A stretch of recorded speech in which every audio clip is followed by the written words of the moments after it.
Tom, Jonah, Franck. Pardon? Tom, Jonah, Franck.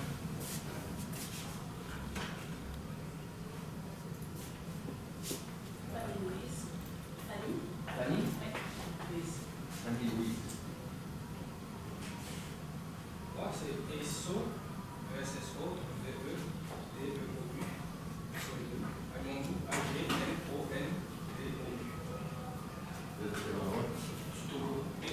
Agmondou. Ayo.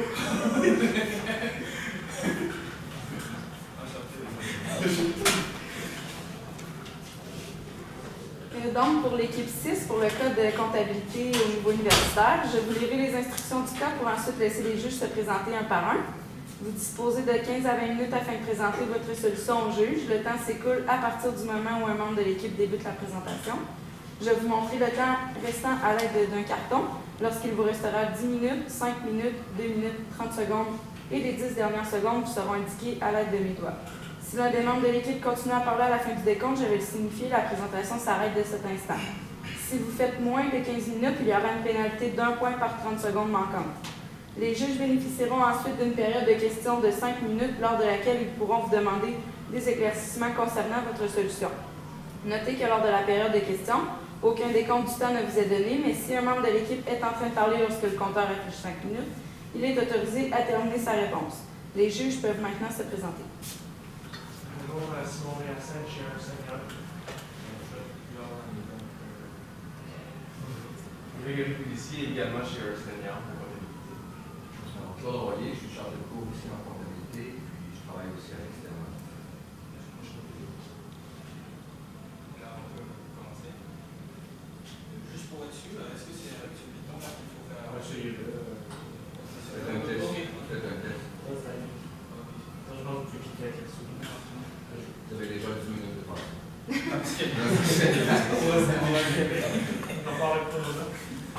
Donc voilà, nous sommes l'équipe 6, plus besoin de nous présenter par les noms. Et nous avions un cas à résoudre. C'était un mandat que l'aéroport de Jean Lesage nous a donné. Et en fait, le mandat est... D'abord, il faut qu'on fasse une certaine mise en contexte parce qu'en réalité, il faut qu'on sache c'est qui l'aéroport Jean Lesage. On sait que oui, c'est l'aéroport, mais qu'est-ce que ça comme en termes de chiffres et puis en termes d'activité, qu'est-ce que ça fait en réalité? D'abord, nous, le plan de notre présentation, ça sera d'abord la mise en contexte, comme je le dis, les mandats ensuite, qui vont être défalqués en deux. Il y a l'étude des différents projets, l'analyse quantitative et qualitative, les recommandations que nous aurons à faire, et ensuite on aura une conclusion. Là, comme... Oui, donc c'est à moi.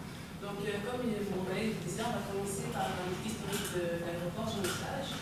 Donc, comme vous savez, c'est un aéroport qui se trouve donc, dans la région de Seine-Foy, donc à Québec, qui est maintenant en fonction depuis plusieurs années et qui est dirigé par une société civile.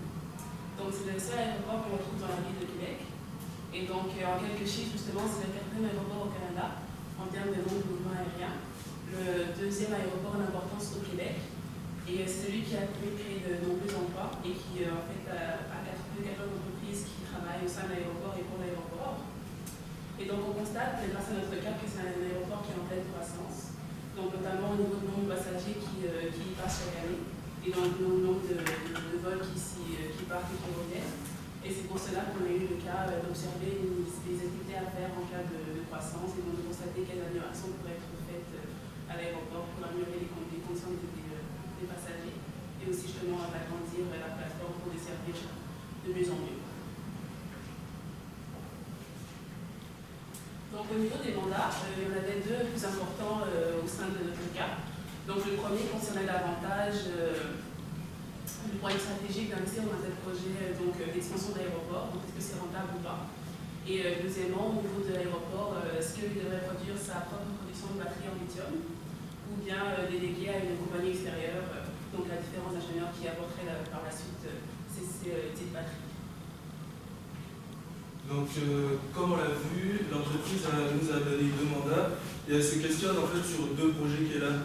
Le projet de navette pour alimenter la ville de Québec, pour alimenter les différents hôtels et l'aéroport Jean Lesage. Donc, dans le projet de navette, il y a 4 sous-parties. il y a une partie qui s'occupe des taxis parce qu'avant il n'y avait pas vraiment de projet de navette à l'aéroport Jean Lesage. Et c'est les taxis qui, on va dire, qui géraient le côté transport de Jean Lesage. Donc là, Jean Lesage se questionne sur d'autres possibilités, notamment face à la concurrence de Uber, qui est un service de commande de voiture, on va dire, pour se rendre dans un autre endroit de la ville. Et donc, Jean Lesage veut réduire sa part concernant les taxis. Ensuite, il y a une autre partie, c'est les partenariats avec les hôtels. Donc, il y a plein d'hôtels qui sont intéressés par le fait d'avoir un partenariat avec Jean Lesage et d'être sur le trajet des différentes navettes qui vont être sur place. Et ensuite, il y a un autre projet, c'est le projet d'autobus électrique. Donc Jean Lesage veut utiliser que des autobus électriques. Et une problématique sur ces autobus-là, ce sera notamment le moteur qui est utilisé, les batteries de lithium. Et c'est ce qui concerne aussi la deuxième partie, projet batterie. Jean Lesage veut savoir s'il doit construire ces batteries en interne ou acheter directement des batteries qui sont déjà faites. Et en dernier cas, dans le projet navette, c'est la croissance. Donc c'est le plan d'affaires de Jean Lesage, ses clients, combien ça lui rapporte, etc. Donc ce qui concerne le projet navette, c'est le premier gros projet de Jean Lesage. On a deux des 4 projets que j'ai déjà cités qui sont des entrées d'argent net. Donc le partenariat avec les hôtels. On a 4 hôtels qui sont sûrs d'avoir un contrat avec l'aéroport Jean Lesage. Et il y en a, on va dire, une dizaine d'autres qui ne sont pas encore entrés dans le projet, qui vont entrer dans les 2e et 4e années plus tard. Et au total, on a fait une vanne des différents flux et on a trouvé 1 256 438 dollars de recettes nettes. Ensuite, dans les outflows, on a la compensation des taxis. Il faut savoir que les taxis utilisent des licences et pour compenser leur perte de revenus par rapport au nouveau projet de navette de Jean Lesage, ils ont négocié un contrat de 50 000 dollars avec nous. Et en actualisant ces flux-là, on trouve une dépense qu'on va devoir faire de 622 000 dollars à peu près. Ensuite, on a les autobus électriques et la batterie. Donc ça, c'est le cas où Jean Lesage achèterait directement les autobus avec les batteries déjà installées. Le coût, il est estimé à 4 millions de dollars. C'est pris en compte l'impôt et puis les différents amortissements. Parce que les bus seront remplacés et le hangar qui va être créé pour stocker ces bus-là aussi est prévu pour être amorti. Et dernièrement, on a la croissance du nombre de clients. Donc Jean Lesage, c'est actuellement, en 2015, ils avaient environ 1,5 million de clients. Et ils prévoient la croissance pour ce nombre de clients-là. Et parmi ces clients, il y a certains qui vont utiliser le programme de bagages supplémentaires. Et en considérant tout ça, on arrive sur les 10 ans de notre projet à 22 millions de dollars de chiffre. Et donc, au total, ça nous fait une vanne de 19 millions, 84 707 dollars en net positif. Donc, je vais laisser la parole à Christophe qui va vous compléter sur le financement. Merci. Juste pour encore continuer dans la même veine, parce qu'il s'agissait de calculer les taux qu'on a utilisés pour faire les actualisations, pour pouvoir trouver notre vanne. C'est en l'occurrence d'abord, généralement on doit en fait pondérer en fait les taux qu'on a, soit des taux venant par la dette et des taux venant par les actions, les détentions d'actions. Qu'est-ce que les investisseurs demandent en fait comme rendement. Et là, on a vu, dans notre estimé, on a estimé que c'est 7% qu'on peut prendre comme le rendement pour les détentions d'actions. Parce que c'est ce qu'un certain investisseur demandait pour cela. Donc c'est ce qu'on a pu prendre comme estimation. Et pour pouvoir, dans le cadre du taux relatif à la dette, on a utilisé le taux de l'institution financière, soit la Banque de développement du Canada, le taux que cette banque-là nous proposait. Et on a fait une pondération en fait pour trouver notre coût moyen pondéré du capital. Maintenant, pour savoir avec quelle quantité on a fait la pondération, on est allé dans nos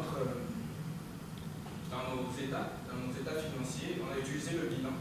On a vu quelle était la part des dettes et quelle était la valeur de notre entreprise en total. Et aussi, on a vu que les chiffres donnaient clairement aussi ce qui appartenait aussi aux actions. Donc on a utilisé toutes ces valeurs-là pour faire notre pondération par rapport au taux. Et on était, par là, on est à...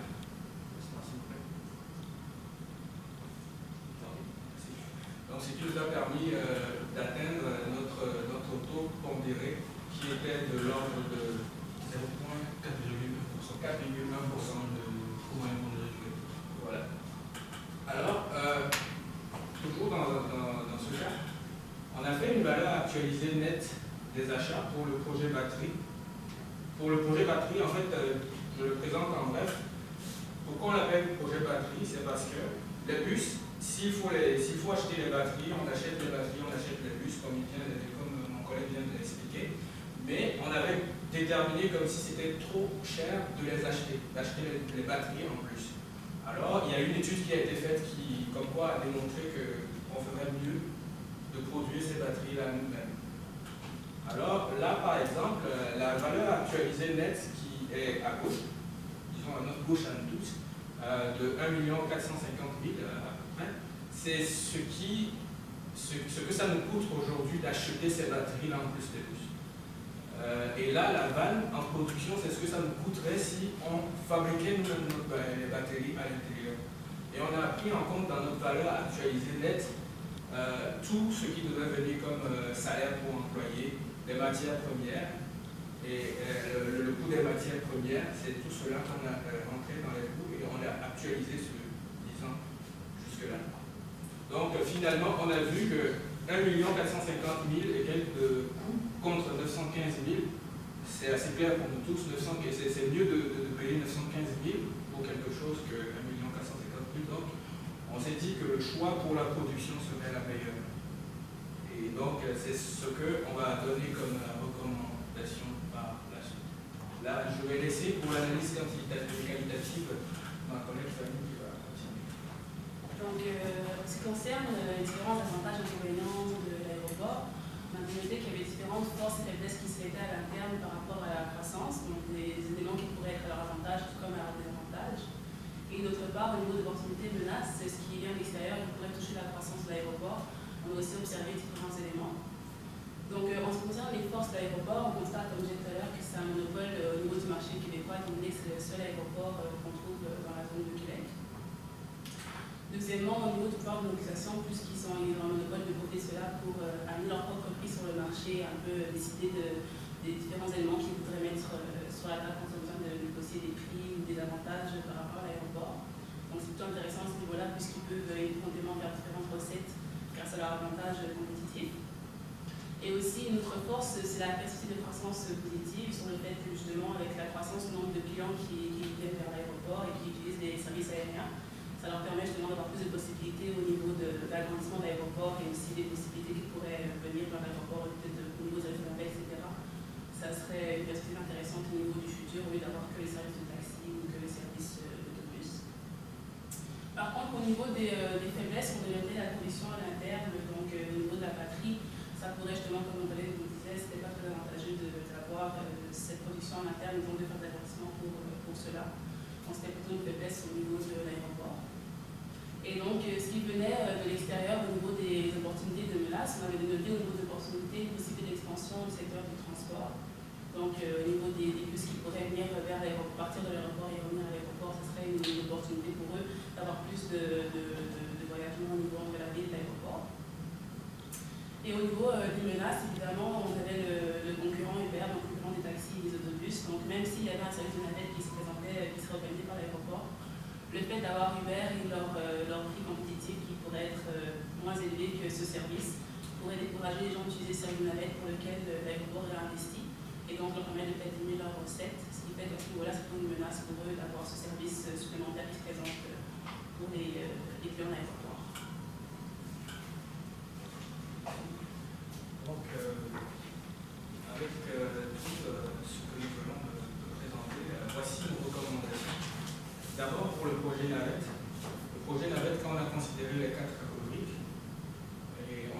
somme de toutes les vannes qui concernaient toutes les 4 rubriques. On est arrivé au point de 19 millions de dollars à peu près. Et c'est positif. Alors, nous, notre recommandation, on est vraiment favorable à l'adoption de ce projet-là. Ce projet-là doit être un projet rentable pour l'aéroport Jean Lesage. Et ça, c'est clair. Pour le projet batterie, là, il fallait faire un choix en fait entre deux possibilités. Soit acheter nos batteries ou les produire.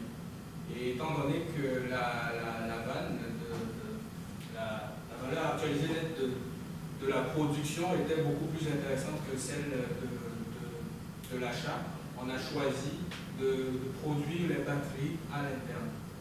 Et si on peut retourner juste un peu en arrière comme ça, on voit que c'est pas juste des chiffres qu'on a étalés pour dire ok, comme les chiffres sont positifs, il faut juste les choisir. On voit que du côté stratégique, il y a beaucoup d'éléments qui nous permettent de dire que notre choix était le bon. Parce qu'on a beaucoup de forces, rien qu'à voir le tableau, on voit qu'on a par exemple 4 forces et opportunités contre 2 faiblesses et menaces. En plus, la menace de Uber, ce n'est qu'une menace négligeable parce que Uber, actuellement, a en fait une petite mauvaise publicité. C'est comme en controverse. Il y a une controverse autour et c'est le moment de rentrer aussi dans le jeu pour pouvoir profiter de cette part de marché-là. Donc, ce n'est pas seulement une analyse quantitative, mais elle a été aussi qualitative. C'est ça qui nous permet d'aboutir à ces recommandations-là.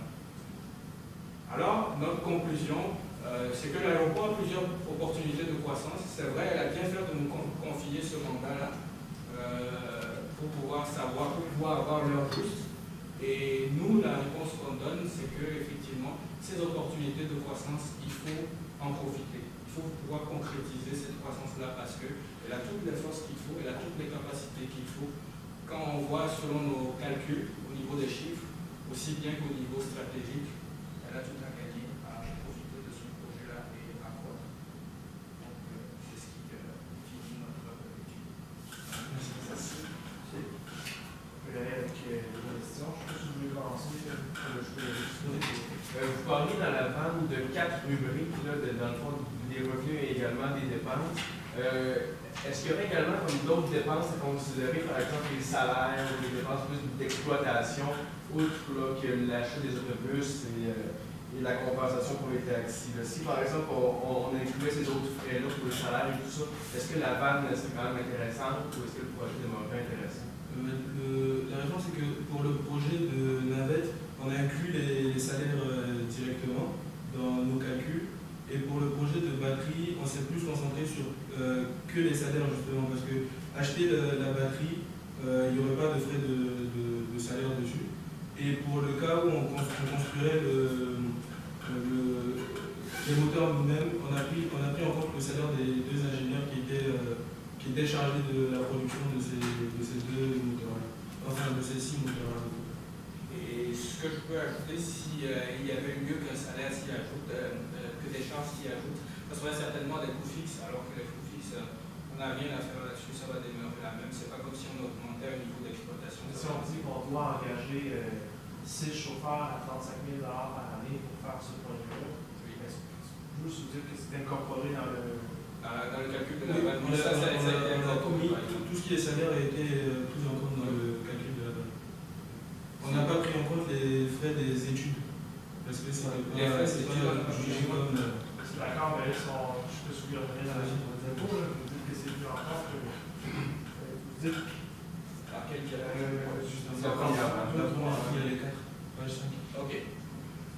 Ici, Voilà, c'est ça. Regardez, on dit hôtel 1,2 million, nombre de croissance des clients 2,5, moins d'autobus, électricité, batterie, compensation pour les taxis.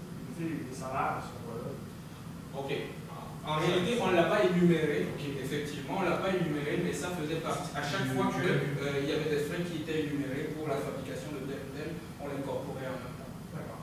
On n'a pas énuméré dans les diapos, mais c'est directement dans le chiffre en fait. 29 millions, c'est là? Oui. Vous aviez eu plus de temps. Et si ça avait été, vous aviez eu la possibilité de faire poser d'autres questions d'évaluation. quel élément aurait été des points de focus pour vous? Quel élément vous auriez aimé creuser, avoir plus d'informations? Moi, personnellement, j'aurais pris le bilan et l'état des résultats, parce qu'on ne s'est pas trop basé sur ça pour calculer nos vannes, tout était fourni dans le texte en lui-même. Donc ce serait plus étudier l'état des flux de trésorerie, le bilan, l'état des résultats, comme la santé de l'entreprise en elle-même. Parce que là, c'est vrai, on a une vanne positive, oui, on veut faire le projet, mais on aura besoin de financement, certainement, c'est ça. Donc, pour ça, par exemple, ce qu'on aurait pu encore vérifier, après avoir fait l'état des flux de trésorerie, on va voir à peu près c'est quoi notre capacité de financement actuelle qui viennent de notre autonomie propre et savoir maintenant quel sera notre besoin avant maintenant de nous lancer vers ce financement. Donc, si on était allé plus loin sur ce point, on aurait pu savoir si on a les forces pour aller plus loin ou pas. Et le modèle d'affaires, vous y croyez? Le modèle d'affaires qui vous est présenté dans le cas? Moi, je pense que oui, c'est un projet qui marche à Montréal. On a vu dans le cas, justement, c'est déjà des autobus qui faisaient la navette entre l'aéroport et la ville. Et ça marche quand même relativement bien. Donc, je pense que c'est quelque chose qui peut être bien aussi pour notre aéroport. C'est intéressant que vous mentionnez Montréal. Montréal, il y a 7 autobus. On en propose 6 pour Québec. Ça vous apparaît raisonnable? Oui, parce que de toute façon, Montréal, dans le classement, Montréal est en haut de Québec. Donc, au niveau de l'achalandage, c'est sûr que Montréal en a plus que Québec. Mais si c'est une prévision à voir plus à la baisse, là, j'avoue qu'on n'a pas vraiment évalué ce point-là. Et ce point pourrait être évalué. Parce que je sais que si c'est moins que Montréal, c'est normal, mais est-ce que ça n'aurait pas pu être plus moins que ça? Là, ça n'a pas été évalué. Moi, j'avais une autre petite question. En fait, pour le projet des batteries, vous avez dit que la vente était plus favorable là, avec la production qu'avec l'achat. Donc, mais est-ce qu'il n'y a pas quand même des problèmes avec les ressources humaines, par exemple, pour engager des ingénieurs seulement 3 mois par année pour la production des batteries? C'est sûr que si c'est le caractère saisonnier de la chose, puisqu'on en a besoin juste pour 3 mois. D'abord, les frais à engendrer pour recruter cet ingénieur-là et être sûr que ce n'est que lui qu'on va garder pour 3 mois, il faut vraiment bien étudier la faisabilité de cette chose-là. Et parce que c'est un peu comme du kit to double, soit on le fait bien, on a un seul ingénieur au début et c'est lui qui travaille avec nous pour tous les 3 mois et ça se passe bien. Et si ça ne se passe pas bien, les frais pour pouvoir trouver un autre ingénieur de rechange, sinon 2 autres, 3 autres après, ça peut être lourd. On sait que les frais pour retrouver des talents, c'est assez lourd parce que quand l'un veut partir, il faut défrayer des frais et défrayer encore des frais pour ramener un nouveau. Et ça peut être lourd. Ça peut, mais à quelle propension, ça aussi, ça reste à voir. La période des questions est terminée. Peut-être avant de partir, je vais reprendre vos noms. Thomas Jonathan. Ouais, si vous avez vos... Les 4. Fanny Louise, ça va bien, ça. Fanny Louise, c'est quoi le nom de famille? Fabienne.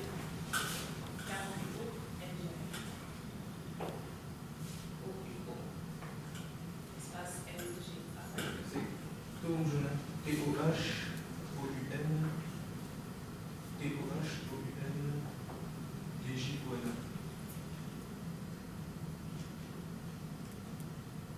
Monsieur Pesso ou Pesso? Pesso, oui. On comprendrait que ce n'est pas des noms qu'on entend tous les jours. C'est ça. Vous êtes tous du Togo ou Non, les garçons sont du Togo. Le Togo aussi? Oui. Et vous êtes de Camerounaise. Cameroun. De quelle ville du Togo? Moi, Lomé, la capitale. Moi, j'ai vécu longtemps à Lomé, dans laquelle j'ai travaillé à Cara, mais je suis de Cara. Oui, la Magara, mais plus de Somtina, je suis de Somtina. L'ancienne ville du président. Mais le président actuel aussi, c'est ça. C'est la réponse, les amis. Voilà. C'est ça. Les Cameroun, ça devient un idée, Voilà. Merci, félicitations. Merci. Au revoir.